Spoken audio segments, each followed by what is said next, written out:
Welcome to the deep dive. Today, we're going to be looking into something really interesting, a new approach to AI called GPT-Swarm. So get this, it's like having a whole bunch of AI agents all working together, kind of like a super organized team. And the best part is we've got some really awesome sources for this deep dive. Not just those academic papers, but we've actually got the project files on GitHub. Oh, So wow. we can see how it actually works under the hood, Yeah. not just like what it's supposed to do. That's amazing. What I find really interesting here is that most AI development focuses on just individual models, Yeah. making one AI super smart. But GPT Swarm, it's all about collaboration. It's like taking a bunch of, specialists Yeah. and having them work together on a problem, each one bringing their own unique skills. So it's not about creating like one giant brain, Right. but more like coordinating a bunch of smaller brains. Exactly. How does that even work? So imagine like a big network, Yeah. like a web, and each point on the web is an LLM. One of those large language models. Exactly. And what GPT Swarm does is it figures out the best way to connect all these LLMs. Wow. And it even refines the instructions each one gets so they can work together really, really smoothly and efficiently. Okay. So I'm starting to get it now. Yeah. But can we maybe get a little more specific? Like, can you give us a real example of how this swarm would actually solve a problem? Sure. So one of the examples that the source material mentions is this really cool tool that can analyze image files. Oh, So imagine uploading a picture, and then you have this swarm of AI agents that just go to work on it. Wow. So some of them might be pulling information from, huge knowledge bases, and others might be focused on understanding what's in the image. Okay. And then some others would actually synthesize all that data to give you a detailed summary of the image's contents. So each AI is kind of like a specialist, Yeah. and they're all talking to each other to get the job done. Exactly. And because it's a swarm, it can actually adapt and change its structure depending on the problem it's facing. So if it needs like more power on image analysis, it can shift more resources over to that part of the network. Yeah. It's super dynamic. This is incredible. It's like having an AI team that can like reorganize itself Yes. on the fly to tackle any challenge. Yeah. That's the power of swarm intelligence. And what makes a GPT swarm even more exciting is that it's open source. Really? Yeah, so anyone can access the code on GitHub. So it's not just like some big tech company's secret weapon. Nope, not at all. Although you might need access to some API keys if you want to use external LLMs. Okay. The ones from OpenAI or Google. So there are some practical considerations. Yeah. But the barrier to entry isn't too high. Not at all. But what about applications? Right. Who would actually benefit from using this? Honestly, the possibilities seem endless. Think about businesses that have to deal with tons of data every day, like financial institutions or research labs. GPT Swarm could analyze market trends or sift through research papers. It could even help with drug discovery. It's like having a superpowered research assistant that never gets tired, Exactly. never sleeps. And it's not just about crunching numbers. Okay. GPT Swarm can also be used for creative tasks. Yeah. Imagine using it to write dialogue for a movie script or, compose music. The possibilities are super exciting. I'm already starting to think about how this could be used in my own work. But before we maybe get too carried away, let's take a step back and really look at how GPT-Swarm actually works. Because it's one thing to talk about swarms and networks, but how does all of this translate into lines of code and algorithms? Right. That's a great question. And that's where our access to the GitHub repository is really, really helpful because we can actually see how GPT Swarm is built.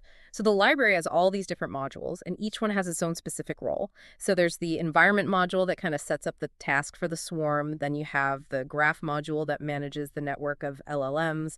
And there's the LLM module, which is for choosing which language model backend to use. It's all quite intricate. So it sounds like a lot is going on under the hood. A lot. But we've only just scratched the surface. Yeah, there's so much more to explore. We haven't even touched on the potential impact of GPT Swarm on the future of AI or whether this will become the standard way to develop AI. Yeah. Or even the ethical considerations that we need to think about. Those are some big questions. And we'll definitely be delving into them as we continue our deep dive into the world of GPT Swarm. Okay, so I think we have a pretty good grasp of the big picture now. This whole idea of GPT Swarm and using a swarm of LLMs to solve complex problems. But now I'm really kind of curious to see how this actually plays out in practice. So let's look at some specific examples from the source material. What do you think? Absolutely. So let's go back to that image analyzer we were talking about earlier. Yeah. Remember, this isn't just about, recognizing what's in a picture. It's about actually understanding the context Right. and giving you like a truly insightful summary. The source material mentions that some of the nodes in this swarm are actually trained on these massive data sets of text and code. Wait, really? Yeah. Why would you need text and code to analyze an image? Well, that's the really clever part.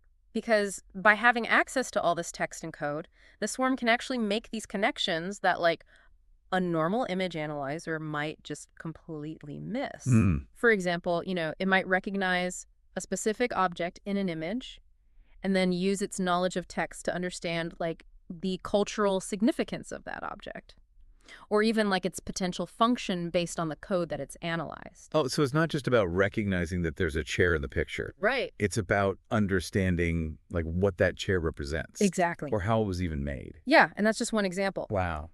The source material also talks about using GPT-Swarm to analyze financial data. So imagine a swarm that can not only identify trends in the stock market, Oh, wow. but also connect those trends to like current events or even try to predict future market movements. That sounds incredibly powerful Ah. and potentially very profitable. Yes, definitely. And because GPT-Swarm is designed to be so modular and so adaptable, you can actually easily swap out different LLMs within the swarm, Oh, depending on the task that you're trying to accomplish. So like, say you need more expertise in natural language processing, you could just plug in a more advanced LLM. just for that specific function. Exactly. So it's like having a customizable AI team Right. that you can just tailor to fit any problem. Exactly. But, all this talk about LLMs and modules, it still feels a bit abstract to me. Right. Can we maybe break down how this actually works in the code? Absolutely. So remember those different modules that we talked about before? Yeah. Well, the grass module is particularly interesting. Okay. It uses something called a directed acyclic graph, Okay. or DAG for short, Okay. to actually represent the connections between all of the LLMs. And this DAG can get incredibly complex. Okay. It can have multiple layers and branches, and it can even change dynamically as the swarm is learning and adapting. So the code is essentially creating this like visual map Yeah, you could think about it that way. of how all of the LLMs are connected. Right. And that map can evolve over time Yeah. as the swarm works on a problem. Exactly. And because it's all in code, you can actually analyze this DAG and you can see which connections are being used the most. You can even try to identify like potential bottlenecks Oh, wow. or inefficiencies in the swarm's workflow. That's fascinating. It's like you're getting a window into the AI's thought process. Exactly. How is it approaching the problem? Yes. And that level of transparency, I think, is going to be super, super crucial, especially as we start using AI for these really critical tasks. We need to be able to understand how these systems are making their decisions. Right. And identify potential biases or errors. Yeah, that makes sense. Speaking of which, the source material mentions that the team behind GPTSwarm, they seem to be very focused on continuous development and improvement. So what can we actually expect to see in the future of this technology? What do you think? Well, I think one area they'll probably focus on is scalability. Okay. Because right now, GPT-Swarm is still relatively new. Yeah. And the swarms are kind of limited in size. But as computing power gets better and as the algorithms get more efficient, we could see these much larger and more sophisticated swarms being used. Imagine a swarm with like hundreds of LLMs. Yeah. Or even thousands. Right. Working together. The possibilities are just mind-boggling. Yeah, exactly.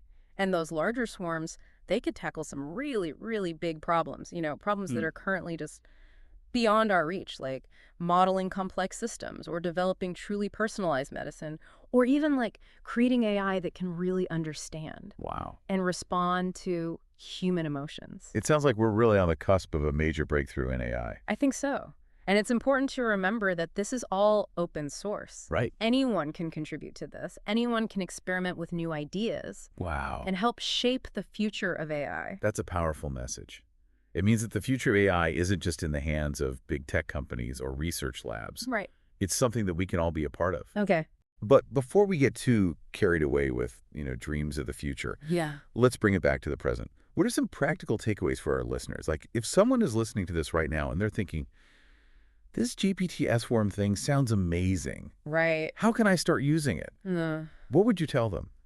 I think the first step would be to just go check out the GPTSwarm project on GitHub. I mean, that's the beauty of open source, right? Everything is there for you to explore, all the code, the documentation, even examples of how to actually use it. Yeah, absolutely. So you're telling me I don't need like a PhD in computer science to get started? No, not at all. I mean, obviously, having some coding knowledge, that will definitely help, especially if you want to customize things. But even if you're, a complete beginner, there are tons of resources available that can guide you. That's encouraging. But let's say you're not a developer at all. You're just someone who's, curious about AI and you want to see what GPT-Swarm can actually do. What then? Well, there are still tons of ways to get involved. Really? Yeah. You could start by experimenting with some of the pre-built examples in the repository. Okay. Those examples showcase some, different use cases. Like that image analyzer we were talking about. Exactly. And they can give you a really good hands-on feel for how GPT-Swarm actually works. It's kind of like a playground where you can just test out different swarms and see what they can do. Yeah, that's a great way to put it. And, if you're feeling really adventurous, you can even start tweaking the parameters a little bit and see how it affects the swarm's performance. You might even discover, new and innovative ways to use GPT-Swarm. That's so cool. It's like we're democratizing AI. Yeah. Making it accessible for everybody, not just a select few. But let's be realistic for a second, okay? Sure. There must be some limitations, right?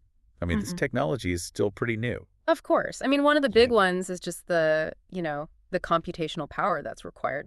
Running these large swarms, that can be pretty resource intensive, especially if you're using really, really powerful LLMs. That makes sense. But, as hardware improves and as cloud computing gets more and more accessible, this is going to become less and less of an issue, I think. Yeah, for sure. What about the LLMs themselves? Are there any limitations there?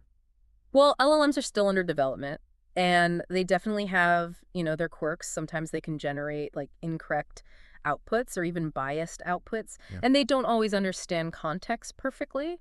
So it's important to be aware of those limitations. Okay. And just use GPT-Swarm responsibly. So it's not a magic bullet. Right. It's a very powerful tool that needs to be used thoughtfully. Exactly. And that's where I think the human element is really, really important. Right. We need to be the ones guiding these swarms, setting the goals, and making sure that they're being used ethically and effectively. It's like we're the conductors of this AI orchestra. We're shaping the music that it creates. I love that analogy. And just like any orchestra, the more diverse the instruments, the richer the music. And the same is true, I think, for GPTSwarm. But combining all these different LLMs with all their different strengths and weaknesses, we can create these swarms that are truly greater than the sum of their parts. This has been an incredible deep dive. I mean, we've gone from the theoretical underpinnings of swarm intelligence all the way to the practical implications of using GPT-Swarm in the real world. Yeah, it's been amazing. And it really does feel like it's just the beginning. The potential for GPT-Swarm is huge, and I can't wait to see what happens in the future. Me too. And for our listeners out there, I really encourage you to check out the GPT-Swarm project, on GitHub. Play around with some of the examples. And heck, maybe even contribute to its development. Who knows? You might just be the one to make the big breakthrough in AI. And with that, we've reached the end of our deep dive. We hope you found it as insightful and inspiring as we did. Until next time, keep exploring, keep learning, and keep pushing the boundaries of what's possible.